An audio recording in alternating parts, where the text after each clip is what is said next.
Hello, Himachal दर्पण से कुसुमलता शर्मा। आज मन बहुत भरा हुआ है। सुबह ही उठी। छोटा मोटा योगा करती हूँ, ज़्यादा नहीं, जैसे जस्ट लाइक कपालभाति हो गया, अनुलोम विलोम। अनुलोम विलोम कर रही थी। मन में एक गुबार सा है, बस बोल डालूंगी। देखिए, एक मैं सिंपल सी क्या बोलना चाहिए मेरे को, सिंपल सी लेडी हूँ।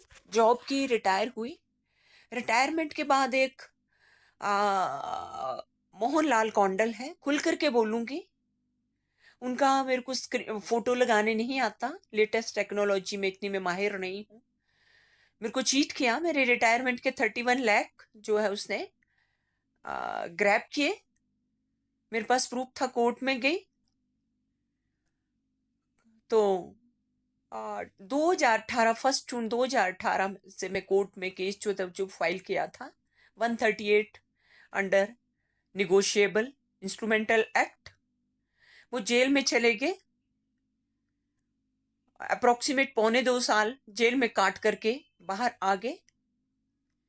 अपील की हुई थी तो उसमें अपील में 20% जमा करवाना था, नहीं जमा करवा पाए, जेल में गए। उसके बाद बाहर आ गए, 6,20,000 जमा करवाया। मेरे को अभी तक वो नहीं मिला। मैंने सिविल सूट फाइल किया हुआ है। और मैं यहाँ पर बड़े दुख से बोलूंगी, मैंने दिव्या हिमाचल में पढ़ा था कि 6 महीने में चेक बाउंस का डिसीजन हो जाता है। मेरी अमाउंट बहुत है, उसको कुल पेनल्टी 1 लाख लगी। पता नहीं मेरे को, मैंने क्या बोलना है, मैं यही बोलूंगी। मेरे को पैसा अभी तक नहीं मिला, 2016 से दिया था। और मेरे को आज पता लगा कि जुडिशरी जो है, that is meant for the protection of criminals. बाहर है हमारी सुप्रीम कोर्ट ले लो, हाई कोर्ट ले लो, ये भी गवर्नमेंट के इशारे पे ही तो काम करते हैं। पहले जो है, जो कोई बंदा जेल में होता था उसको हथकड़ी पहना के लाया जाता था। अब क्या होता, जो मैं देखती हूँ, मेरे केस में जब ये जेल में थे तो इनको पुलिस कैसे लाती थी? ये आगे आगे, पुलिस उनके पीछे, क्योंकि पुलिस वालों की भी जेबें भर दी जाती। क्या हमारा जो गवर्नमेंट है उसको पता नहीं है कि कहां कहां करप्शन है? एक मैं नॉर्मल सी लेडी पैसे के लिए तड़प रही हूं। जज से हम बात नहीं कर सकते क्योंकि हमने लॉयर किए होते हैं। वहां कंटेम्प्ट ऑफ कोर्ट बन जाता है कि अगर जज को बोले। और ये जो बंदा जो जेल में रह करके आया है, ये बोलता है तो क्या हो गया? जेल जो है that is just like hostel. अरे मेरे जज को बोला मेरे को भी डाल दो ना जेल में, कम से कम वहां रोटी तो मिल जाएगी।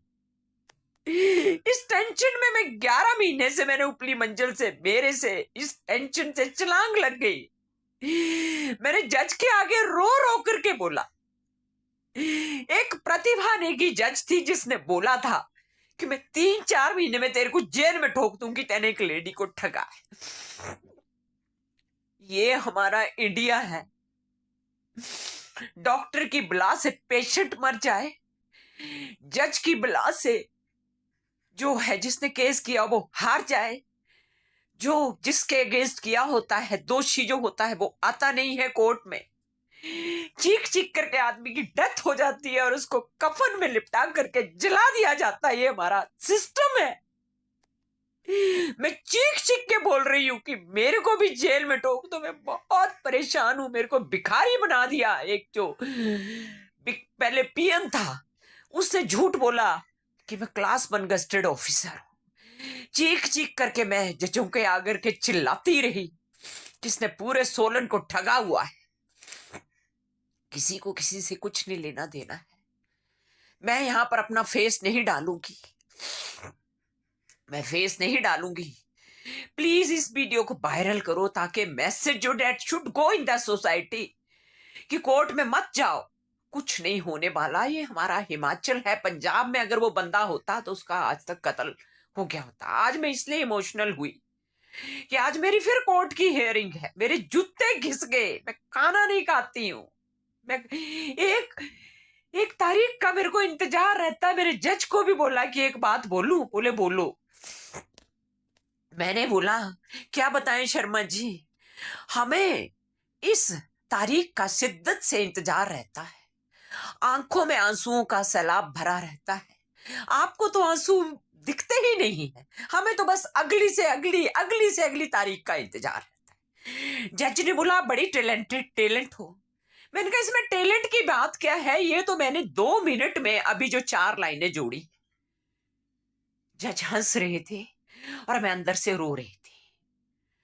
इन्हीं शब्दों के साथ मैं अपनी वाणी को विराम देती हूँ। पता नहीं क्या से क्या बोल जाऊंगी, और बोलूंगी भी तो प्लीज मेरे को जेल में ठोक दो। हाँ, मैं यहां पर ऐड करना चाहूंगी, सलाम है जस्टिस DY चंद्रचूड़ को, जिन्होंने जो रिजर्वेशन की जो वो था उसको भी क्लासिफाई कर दिया है। जो क्रीमी लेयर में आएंगे, they will be not entitled for reservation. क्या मजाक बना करके रख दिया इन पॉलिटिकल लीडर्स। अपने आप एक MLA बनता है, उसकी पेंशन शायद पता नहीं होगी 92,400, और पता नहीं मैं कहां तक ठीक हूं। अगर वो 10 बार जो है MLA इलेक्ट हो जाता है तो उसको 10 से मल्टीप्लाई करके देख लीजिए। इन नेताओं ने देश को बर्बाद कर दिया, फिर भी हम वोट देने जाते हैं, इनको ही चुनते हैं। अरे नोटा दबाओ, इनको मत चुनो। मैं बहुत आक्रोशित हो रही हूं और इन्हीं शब्दों के साथ मैं अपनी वाणी को विराम